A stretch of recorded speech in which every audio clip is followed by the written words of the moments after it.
Hello friends, welcome to secret of சமையல். இன்னைக்கு நம்மளோட சேனல்ல நாம பார்க்க போறது ஒரு சூப்பரான ஃபிஷ் ரெசிபி. இது வந்துட்டு சுறா புட்டு. ஆனா நம்ம இது சுறா வச்சு செய்ய போறதில்ல, நம்ம கட்லா மீன் வச்சு செய்ய போறோம். எல்லாத்துக்குமே ரொம்ப ரொம்ப பிடிச்ச ஒரு ரெசிபி அப்படின்னு சொல்லலாம். மீன் சாப்பிட பிடிக்காதவங்களுக்கு கூட இந்த சுறா புட்டு கண்டிப்பா பிடிக்கும். வீடியோக்குள்ள போறதுக்கு முன்னாடி நீங்க என்னோட சேனலுக்கு இப்ப முதல் முறை வரீங்கன்னா வீடியோ கீழே இருக்கிற சப்ஸ்கிரைப் பட்டனை மறக்காம பிரஸ் பண்ணிக்கோங்க. பக்கத்துல இருக்கிற நோட்டிபிகேஷன் பெல்லையும் மறக்காம கிளிக் பண்ணிக்கோங்க. அப்பதான் ஃபியூச்சர் நோட்டிபிகேஷன்ஸ் உங்களுக்கு உடனே வந்து சேரும். சரி வாங்க, இப்ப வீடியோக்குள்ள போலாம். இந்த செம டேஸ்டியான சுறா புட்டு எப்படி செய்யலாம்னு பார்க்கலாம் வாங்க.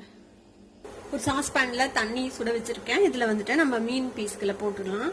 வந்து ஒரு 200 கிராம் இருக்கும் இந்த மீன். இது கூட கொஞ்சமா மஞ்சள் தூள் சேர்த்துக்கலாம். இப்ப இந்த மீன் வந்துட்டு ஒரு 4-5 நிமிஷம் வேகட்டும். ஒரு 4 நிமிஷம் நல்லா வெந்துருச்சு நம்மளோட மீனை. இப்ப இதை நம்ம வெளியில எடுத்துக்கலாம்.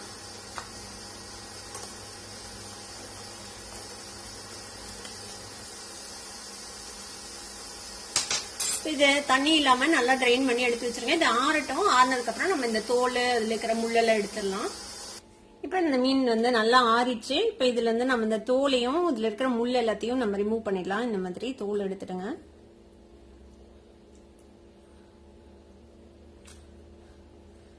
இதுல சின்ன சின்ன முள் இருந்துச்சுன்னா முள்ளையும் வந்துட்டு நீக்கி சுத்தமா போன்லெஸ்ஸா நம்மளுக்கு வேணும் இந்த மாதிரி எடுத்து வச்சுக்கலாம்.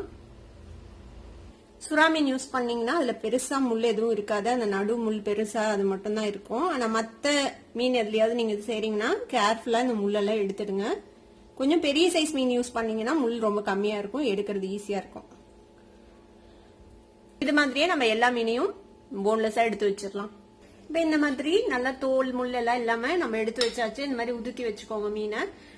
கொஞ்சம் நிறைய சின்ன வெங்காயம், கிட்டத்தட்ட ஈக்குவல் அமௌண்ட் ஆஃப் சின்ன வெங்காயத்தை இந்த மாதிரி நீல வாட்டில நறுக்கி வச்சுக்கோங்க. கொஞ்சமா இஞ்சி இந்த மாதிரி ஃபைனா சாப் பண்ணி வச்சிருக்கிறேன். கொஞ்சம் நிறைய பூண்டு, அதையும் இந்த மாதிரி ஃபைனா சாப் பண்ணி வச்சுக்கோங்க. ஒரு 3-4 பச்சை மிளகா, அதையும் ஃபைனா சாப் பண்ணி வச்சிருக்கேன். கொஞ்சமா கருவேப்பிலை. இப்ப இதை எப்படி தாளிக்கலாம்னு பாக்கலாம்.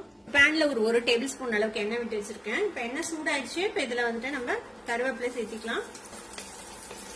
இது கூடவே இந்த வெங்காயம் சேர்த்திக்கோங்க. வெங்காயத்தை லேசா வதக்கி விட்டுலாம். வெங்காயம் வதங்க ஆரம்பிக்கும் போதே நம்ம மத்த இஞ்சி பூண்டு அந்த பச்சை மிளகாய் அதையும் சேர்த்திக்கலாம். நறுக்கி வச்சிருக்கிற இஞ்சி பூண்டு பச்சை மிளகாய் சேர்த்தி நல்லா வதக்கி விட்டுலாம். அதோடைய இந்த வெங்காயம் பூண்டு இஞ்சி எல்லாமே நல்லா வதங்கிட்டு பாருங்க. ரொம்ப கோல்டன் கலரா ஆக தேவையில்லை, லேசா வதங்கினா போதும். இப்ப இதுல நம்ம இந்த மீனை சேர்த்திக்கலாம். கூட கொஞ்சமா மஞ்சள் தூள் சேர்த்திக்கோங்க. ஒரு 1 டீஸ்பூன் மிளகு தூள் சேர்த்திக்கலாம். மிளகுத்தூள் காரத்துக்கு தேவையான அளவு சேர்த்துக்கலாம். இது தேவையான உப்பு சேர்த்துக்கோங்க. இப்போ இதை நல்லா இதோட சேர்த்து வதக்கி விடுங்க.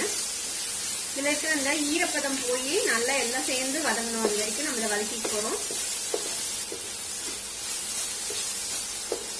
நல்லா ஒரு 1 நிமிஷம் வதங்கினதும் இதில் வந்து கொஞ்சமாக நெய் சேர்த்திக்கோங்க. இந்த நெய் வந்து ஒரு நல்ல ஃப்ளேவர் கொடுக்கும் இதுக்கு.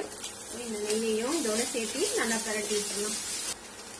நல்லா உதிரியா வதங்கிச்சு பாருங்க. இப்ப இது கூட நம்ம கொஞ்சமா கொத்தமல்லி தலை சேர்த்திக்கலாம். இதையும் இதோட சேர்த்து மிக்ஸ் பண்ணி அடுப்பு ஆஃப் பண்ணிடலாம். நம்மளோட மீன் புட்டு, சுறா புட்டு ரெடி ஆயிடுச்சு. அடுப்பு ஆஃப் பண்ணிடலாம். ரொம்ப ரொம்ப ஈஸியான சுறா புட்டு இப்ப சூப்பரா ரெடி ஆயிடுச்சு. கண்டிப்பா குழந்தைங்க இருந்து பெரியவங்க வரைக்கும் எல்லாத்துக்குமே ரொம்ப ரொம்ப பிடிக்கும். கண்டிப்பா ட்ரை பண்ணி பாருங்க. ட்ரை பண்ணி பார்த்துட்டு எப்படி இருந்தது அப்படின்னு கமெண்ட்ஸ்ல ஃபீட்பேக் கொடுங்க. இந்த வீடியோ உங்களுக்கு பிடிச்சிருந்தா சப்ஸ்கிரைப் பண்ணுங்க. பக்கத்துல இருக்க பெல் ஐகானை கிளிக் பண்ணுங்க. அப்பதான் ஃபியூச்சர் நோட்டிபிகேஷன்ஸ் உங்களுக்கு உடனே வந்து சேரும். லைக் பண்ணுங்க, ஷேர் பண்ணுங்க. Thank you for watching this video, viewers. Bye bye.